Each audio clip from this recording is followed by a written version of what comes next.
Gua mau ngajak kalian masuk ke mesin waktu dan kita mendarat di Piala Dunia 2014 saat Jerman tampil bagaikan orkestra simfoni yang dimainkan dengan presisi memukau. Der Panzer saat itu bukan cuma menang, tapi menari di atas lapangan dengan taktik cerdas, kemewahan pemain, dan perjalanan juara yang epik.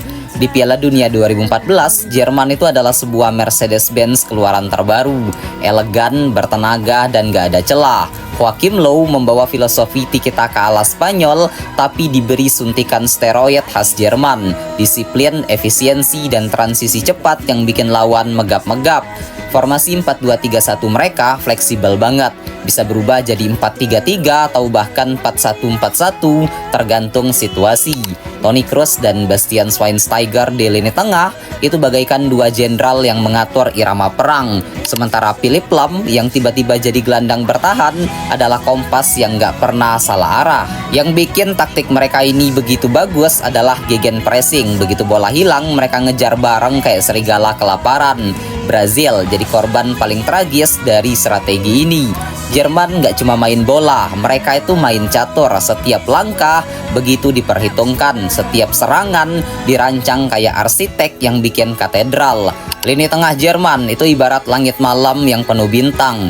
Toni Kroos dengan umpan-umpan lasernya, Mesut Ozil yang melayang-layang bagaikan kupu-kupu penuh sihir, dan Thomas Muller si penjelajah ruang yang selalu muncul entah dari mana kayak hantu. Di belakang, Matt Hummels dan Jerome Boateng berdiri kokoh seperti benteng Berlin. Sementara Manuel Neuer di gawang, dia adalah penjaga gerbang yang gak cuma nangkep bola, tapi juga jadi sweeper kiper yang bikin lawan kebingungan.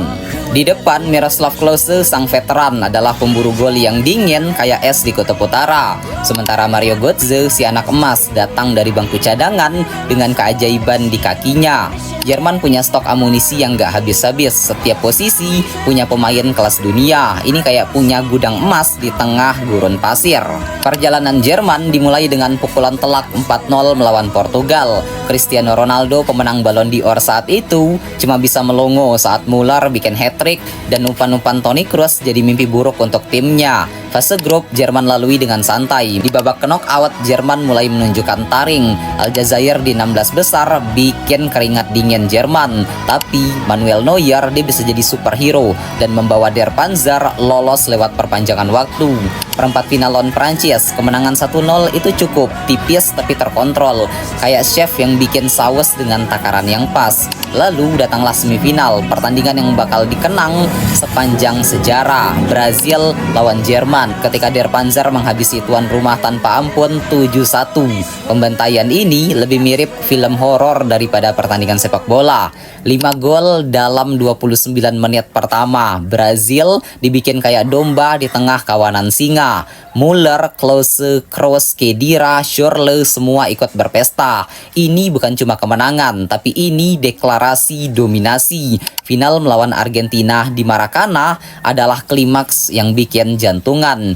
Di menit 113, Götze hadir dari bangku cadangan. Dia muncul seperti kilatan di malam yang gelap, mengontrol umpan cantik dari Schürrle dan mencetak gol kemenangan 1-0, dan trofi keempat Piala Dunia Der Panzer akhirnya direngkuh.